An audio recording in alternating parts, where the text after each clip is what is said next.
Welcome everyone. We are on Digital Week Online, and today with me I welcome Charles Young and Kevin Tai from Genesis blog. I'm sure they're going to spread very interesting information about DeFi as phenomena. Nice to meet you guys. The stage is yours. Go ahead. All right, thank you. Want to thank the organizers very quickly for putting together, a great online conference.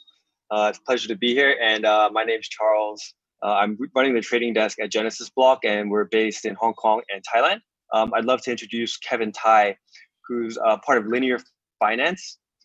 Maybe Kevin, you can just quickly introduce yourself and the project as well. Yeah, hey guys.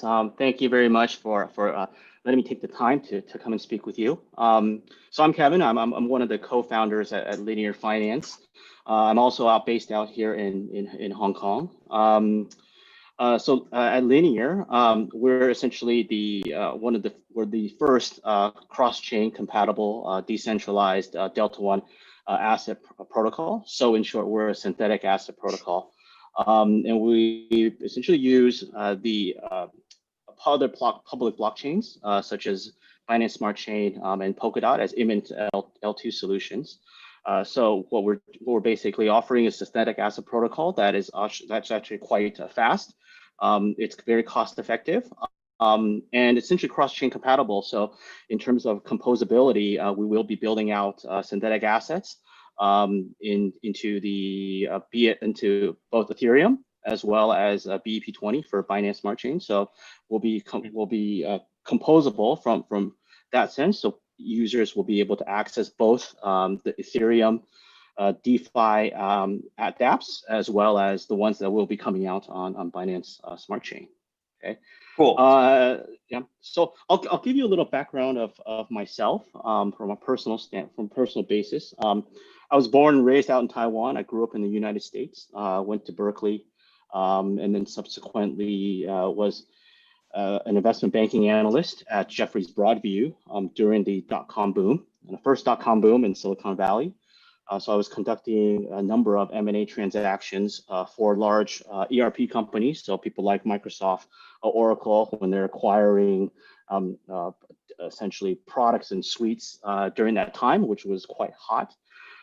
Subsequently, I went to business school and then ended up back here in Hong Kong. So I've been in Hong Kong and Asia for the last 13 plus years, primarily working at a large number of the bulge bracket banks. So people like Standard Chartered Bank, BNP, Credit Suisse, and asset management firms such as Mirae Asset Global Investments, focusing on doing collateralized debt, primarily on real estate, and building out structured products. And then in the spare time, a few years back, I basically came into crypto as a miner. So I was doing GPU mining and then subsequently FPGA mining. And I was mining Ethereum, obviously Bitcoin with ASICs, and then some of the I would say, smaller, non-traditional alternative altcoins with FPGAs. And then that's essentially how I got into crypto. Yeah, so you kind of jumped the gun on my next question. So it's actually very interesting that, you did start off in you have extensive experience in the traditional finance space. In M&A, and of course it's very cool that you were in mining quite early on. So I guess the question would be, like traditional finance is a very strong career. What really convinced you that you had to take a look at decentralized finance and kind of giving up everything to start fresh over in a new industry? Yeah, I always was very interested, obviously, in crypto, and it's actually it's actually quite a big jump, obviously, for myself to go from traditional finance to crypto, and a lot of times it's for somebody like myself, it's not very accepting, right? And in crypto, we're not extremely tech focused, but for DeFi, it's a bit different, obviously because it's focused on finance, and the reason why I jumped and went and started working on Linear with my team is I see the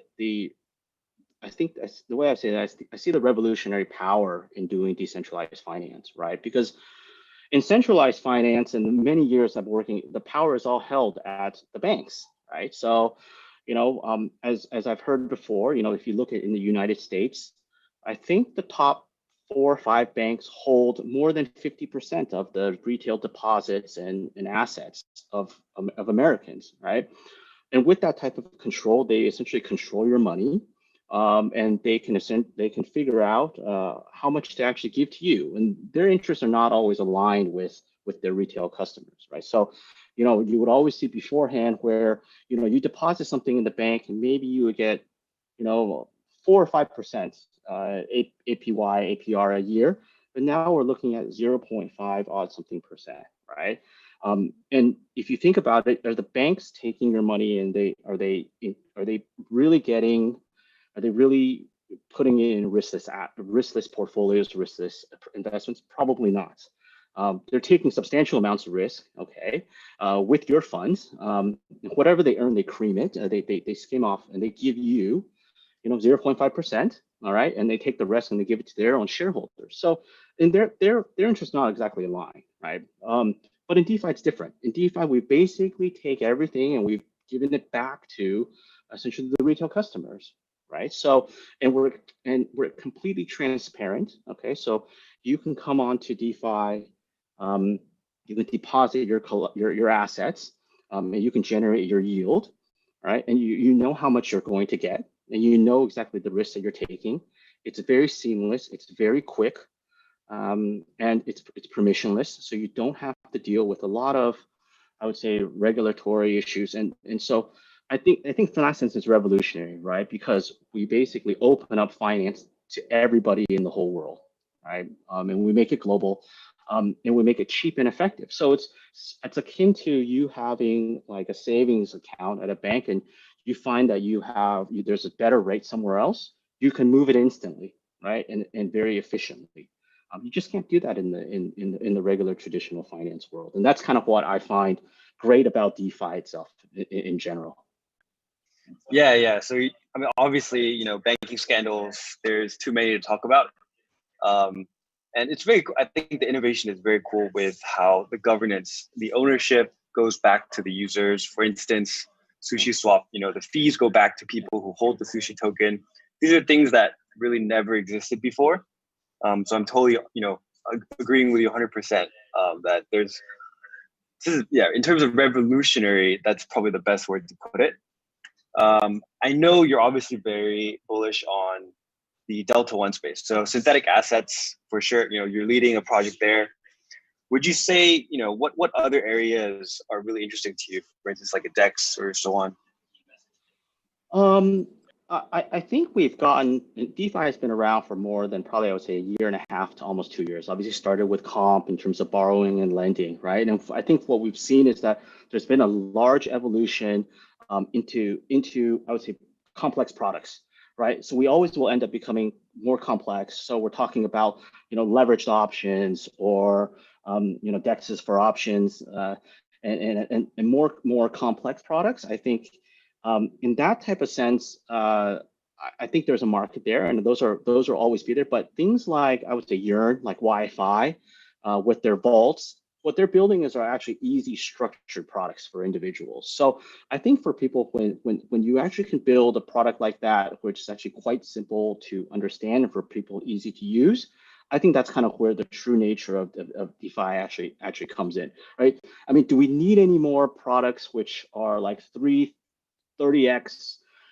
option leverage on Ethereum? We've had those kinds before, and we have centralized exchanges for that. So I don't think we need more of those. I think we need more things like Wi-Fi, where they've gone through and they built essentially vaults and DeFi hoppers for people to generate yield, and it's very easy to understand. And I think that's where we're going to have. That's where I find quite interesting from a product perspective. I think as DeFi grows, there's going to be more. We're going to start pushing boundaries into areas where we're starting to bring people in from old finance. So people bringing their old financial assets onto crypto.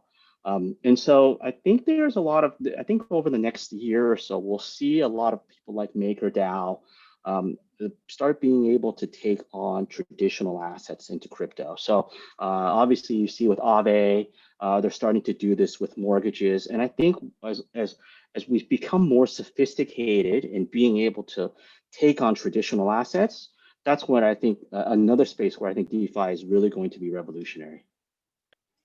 Yeah, so you touched on quite a few interesting things there.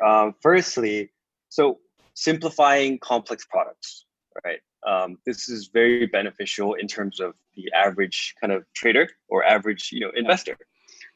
Secondly, there's also when it comes to, I kind of feel like I have to ask just because of what's been happening in the last week with when it comes to derivatives.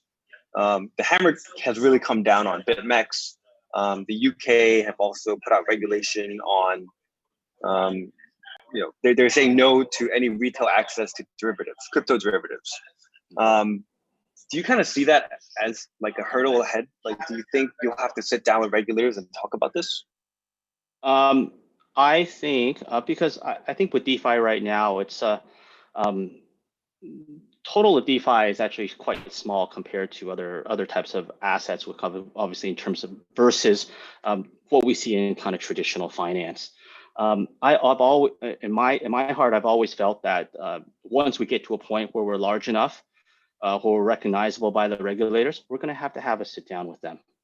And it's going to be our responsibility as the leaders in DeFi for all the project leaders, for everybody to kind of band together and figure out how we're going to go ahead and handle this.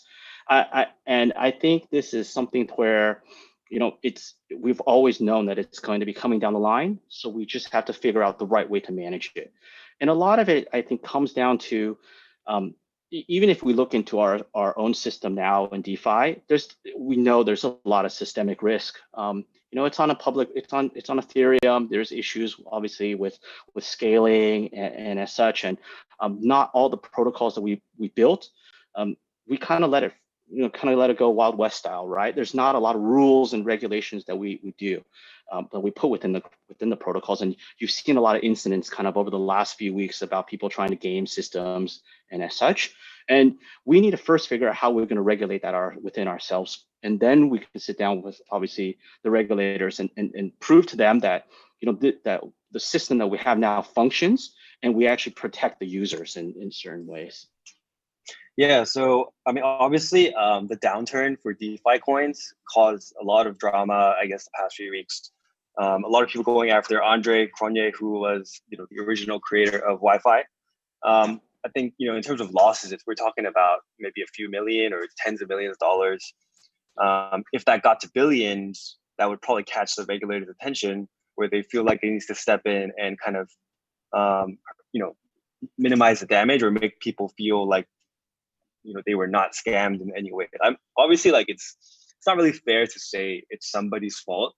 Like, for instance, people are hating on all the traders who borrow coins to short Wi-Fi, for instance. Yeah, there's just so much hate there. But actually, in a fair market, that's totally fair game, right? It's just because I think a lot of the the guys who are trading now, the individuals, aren't fully aware of the risks of these illiquid kind of coins. But yeah, when the damages get too big, I'm sure, I totally agree that you're gonna have to sit down with the regulators eventually and see if there are ways to protect them.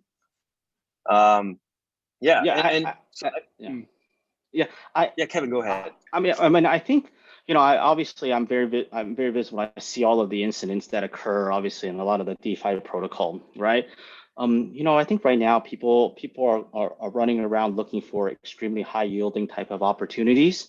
But I agree with you. I think people have to understand that there are certain elements of risk when you go ahead and you enter into these protocols and you're trading, right? And a lot of the times it is risk that, somebody may come in and they may completely, come onto a very large flash loan or something and get collateral and obviously trade against it or short it.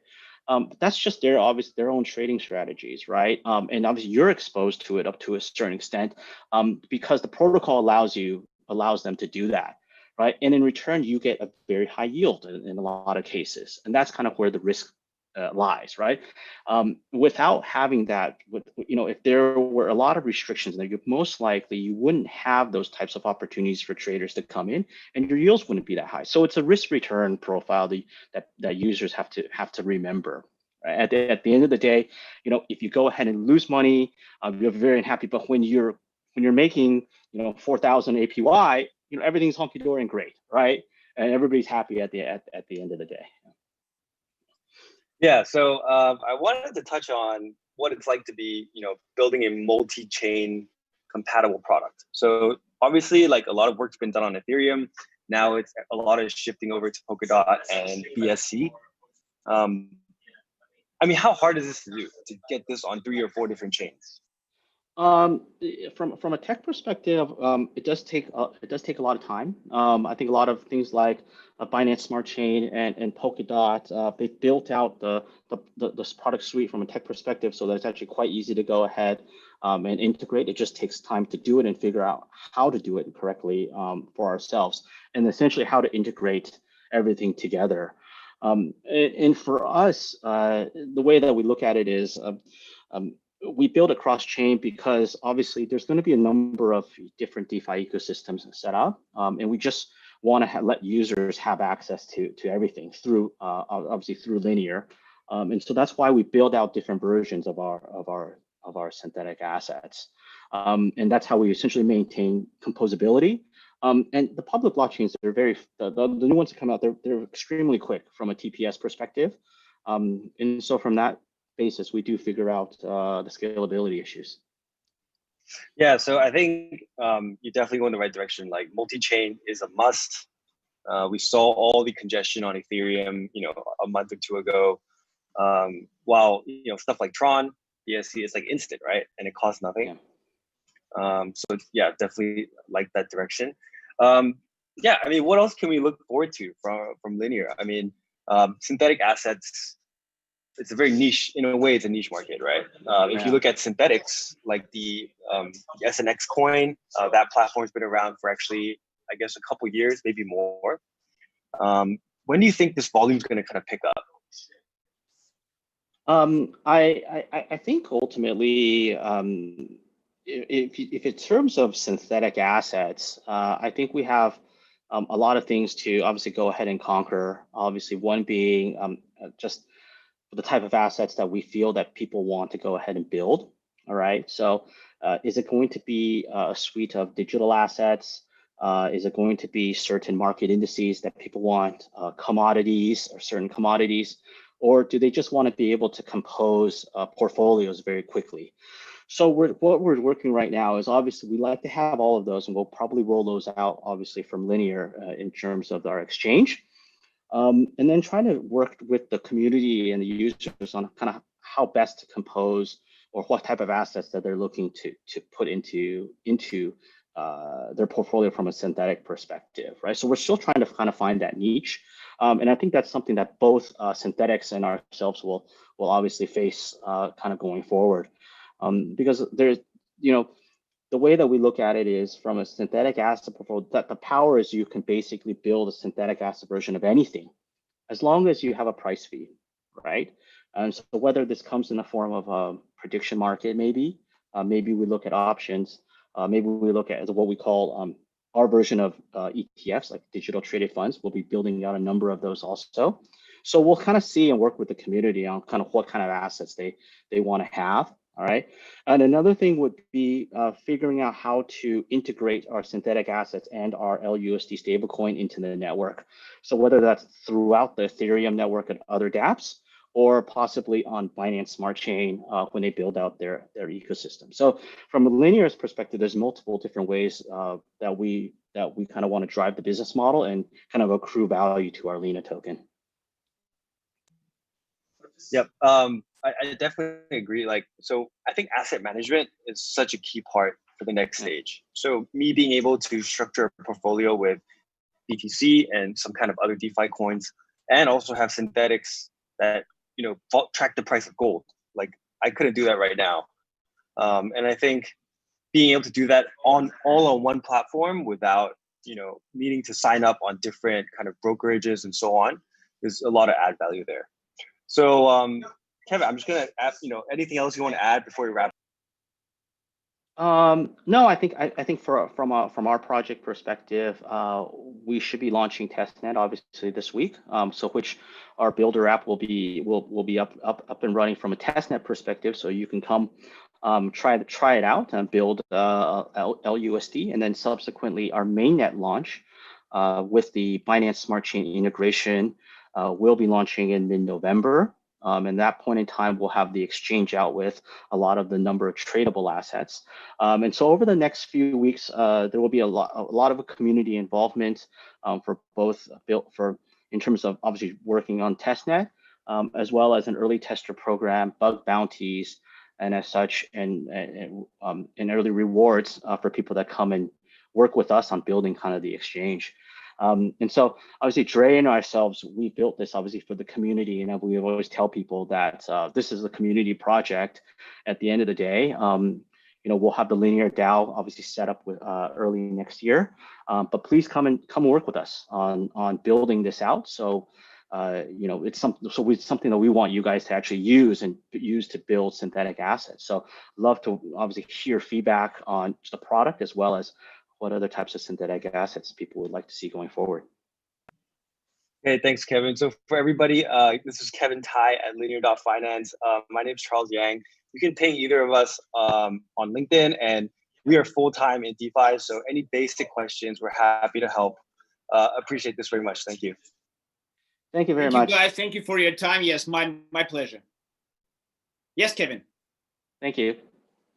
Okay, my pleasure to have the next speaker. We have to wait a little bit. Just go for a couple of minutes for a break. Charles, Kevin, thank you for Genesis blog being attended on this event. I want to remind you that we are on Digital Week Online. Stay tuned. We'll be back very soon.